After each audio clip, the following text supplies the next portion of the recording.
జయ జయ జయ జయ జయ శ్రీ హనుమా జయ జయ జయ జయ ప్రభుదయ గనుమా. తతో రావణనీతాయాః సీతాయాః శత్రుకర్షణః ఈయేష పదమన్వేష్టం చారణా చరితే పథి. ఆయన బయలుదేరుతున్నారు. ఎవరాయన? హనుమ. అంటే కిష్కింధకాండతో అన్వయం చేయి. సుందరకాండని సుందరకాండగా మొదలు పెట్టేయవద్దు. సుందరకాండ గొప్పతనం తెలియాలంటే, రామకథా బలం తెలియాలంటే, హనుమ యొక్క వైభవం తెలియాలంటే, అందరూ సంతోషాన్ని పొందడం మొదలైందని తెలియాలంటే, ఆయన ప్రయాణించేటటువంటి ఆయన శక్తి నీకు తెలియాలంటే కిష్కింధకాండతో అన్వయం చేసే సుందరకాండ మొదలుపెట్టు సుమా. అన్యాపదేశంగా మహర్షి యొక్క సంకేతం. అందుకని ఇప్పుడు స్వామి బయలుదేరడానికి సిద్ధంగా ఉన్నారు. ఆ నిలబడినటువంటి స్వామి యొక్క మూర్తిని వర్ణిస్తూ అంటారు ఆయన, దుష్కరం నిష్ప్రతిద్వంద్వం చికీర్షం కర్మవానర సముదగ్ర శిరోగ్రీవో గవాంపతిరివాబభౌ అంటారు. ఆయన తల బాగా రిక్కించి రెండు చేతులు నడుం మీద పెట్టి బలాన్ని పుంజుకుని దూరంగా 100 యోజనముల సముద్రాన్ని చూస్తూ ఆ దక్షిణ దిక్కు వంక చూస్తూ నిలబడితేట ఆయన ఎలా ఉన్నారంటే, ఎదురుగుండా ఒక పెద్ద ఆబోతు నిలబడిందా అన్నట్టుగా ఉన్నారట. ఆబోతు నిలబడిందా అన్నట్టుగా ఉన్నారన్న దాంట్లో ఒక సంకేతం. ఆబోతు అంటే నందీశ్వరుడు.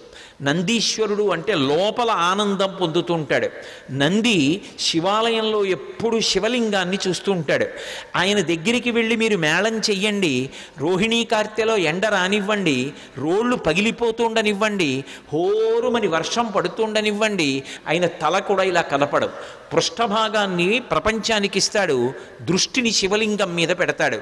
దుష్కరం నిష్ప్రతిద్వందం చికీర్షం కర్మవానర సముదగ్ర శిరోగ్రీవో గవాంపతిరివాబభౌ. అసలు ఆ శ్లోకాన్ని చదవడం కష్టం. అంటే అది సామాన్యమైన విషయం కాదు సుమా, అందరూ చేయగలిగిన విషయం కాదు.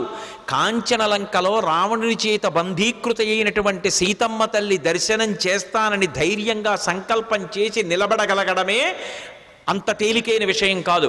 అటువంటి సంకల్పం చేసినటువంటి వాడు కేవలం తాను ఆచరించవలసినటువంటి ప్రణాళిక మీద దృష్టి పెట్టి తాను 100 యోజనముల సముద్రాన్ని దాటి వెళ్ళవలసినటువంటి విషయం మీద ఆలోచిస్తున్నారు తప్ప పిరికితనం కానీ, వెళ్ళగలనా అని కానీ, వెళ్ళలేనా అని కానీ, అసలు రెండవ ఆలోచనకి తావులేని రీతిలో శివాలయంలో నంది ఎలా ఉంటాడో అలా ఆబోతులా కొండ మీద నిలబడి ఉన్నారు.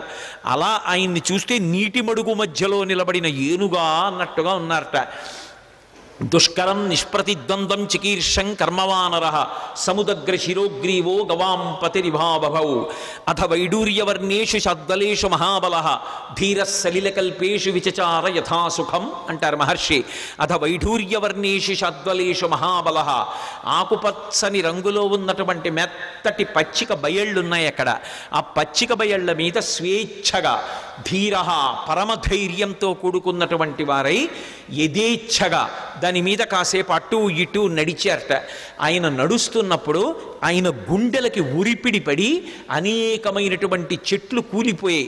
ఆయన యొక్క పదఘట్టనల చేత వచ్చినటువంటి శబ్దాలకి భయపడి క్రూర మృగాలన్నీ కూడా భయంతో పెద్ద రవం చేస్తున్నాయి. ఆయన మాత్రం ధీరుడై పచ్చిగడ్డిలో అటు ఇటు తిరిగారు. అంటే లౌకికమైనటువంటి భోగములను త్రోసిరాజని శరీరం ఎంత క్లేశం పొందినా ఒకప్పుడు పాతాళలింగం దగ్గర కూర్చుని ధ్యానం చేస్తున్నటువంటి భగవాన్ రమణుల తొడల కింద తేళ్లు జెర్రిలు చేరి కరి చేస్తే నెత్తురు కారిపోయి మాంసం బయటికి వచ్చి అట్టలు కట్టినా స్పృహలేక భగవద్దర్శనాన్ని అపేక్షిస్తూ ధ్యానమనందు నిలబడిపోయినటువంటి భగవాన్ రమణుల యొక్క స్థితి ఎలా ఉంటుందో అలా సమస్త భోగములను త్రోసిరాజని శరీరం ఎంత క్లేశపడినా భగవద్దర్శనాభిలాషి అయి ఆ లంకాపట్టణాన్ని చేరడానికి సీతామాత దర్శనానికి ఉద్యుక్తులవుతున్నటువంటి హనుమ యొక్క ఆ తిరుగులేనటువంటి విశ్వాసమునకు ఆయన యొక్క నిర్ణయానికి ప్రతీకగా నిలబడినటువంటి ఆ బాహ్య స్థితిని ఆవిష్కరిస్తుంది శ్లోకం.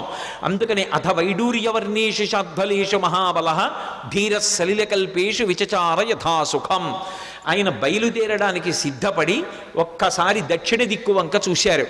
స సూర్యాయ మహేంద్రాయ పవనాయ స్వయంభువే భూతేభ్యశ్చంజలిం కృత్వా చకార గమనే మతిం. ఇక బయలుదేరడానికి సిద్ధపడుతున్నారు. సిద్ధపడుతూ ఒక్క నమస్కారం చేశారు. ఇది మనకి సంప్రదాయాన్ని చెప్తుంది. లోకంలో అన్నిటికన్నా గొప్పది ఇది అంటే నమస్కారం.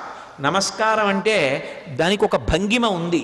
ఒకేలా నమస్కారం పెట్టాలని లేదు, కానీ నమస్కారం ఎలా చేయాలన్నది మాత్రం శాస్త్రం చెప్పింది. ఒకటి, ఇలా 2 చేతులు కలిపి ఇలా బుద్ధిస్థానమైన తల తాటిస్తే 5 కర్మేంద్రియములు 5 జ్ఞానేంద్రియములు బుద్ధి 11ంటిని మీ పాదముల దగ్గర న్యాసం చేశాను. మీరు నన్ను పైకెత్తి నా కర్మేంద్రియములు జ్ఞానేంద్రియములు బుద్ధి కలిసి నేను ఉన్నత పదంలో నడిచేటట్టుగా నన్ను అనుగ్రహించండి అని ఎవరికి నమస్కారం చేశారో వారి మీద మీ భారం పెట్టినట్టు. నమస్కారం చెయ్యడం తేలిక, తెలిసి నమస్కారం చేయడం చాలా కష్టం. తెలిసి నమస్కారం చేసిన వాడిని అనుగ్రహించడానికి అందుకునేటటువంటి వాడికి కర్తవ్యం మరింత పెద్దది ఉంటుంది. ఏదో నమస్కారం చేయడం వేరు, నమస్కారం చేసినటువంటి వాడిని పైకెత్తిన వాడు ఎవరుంటాడో వాడి మీద కర్తవ్యం పెరిగిపోతుంది. వచ్చి పడిపోతారు, నేల మీద పడితే ప్రణిపాతం అంటారు. స్వర్ణదండం ఎలా పడిపోతుందో అలా పడిపోతారు. అలా పడిపోతే దాని అర్థం ఏమిటంటే ఎంత కింద పడిపోవచ్చో అంత కింద పడిపోయాను, ఇంకింతకన్నా కింద పడిపోవడానికి అవకాశం లేదు. మీరు క్రింద పడలేదు, కూర్చుని ఉన్నారు, నిలబడి ఉన్నారు, క్రింద పడిన నన్ను పైకెత్తండి అని అడిగినట్టు. క్రింద పడిపోయిన వాడిని ఏం చేయాలి? నోటి మాటతో అయ్యో లేవండి అనాలి, లేదా భుజములు పట్టి పైకెత్తాలి. లేవండి అన్నందుకు, భుజములు పట్టి పైకెత్తినందుకు జీవితంలో కూడా అతన్ని పైకెత్తవలసిన కర్తవ్యం నమస్కారం అందుకున్న వాడి మీద ఉంటుంది. సర్వం శ్రీ ఉమామహేశ్వర పరబ్రహ్మార్పణమస్తు. స్వస్తి.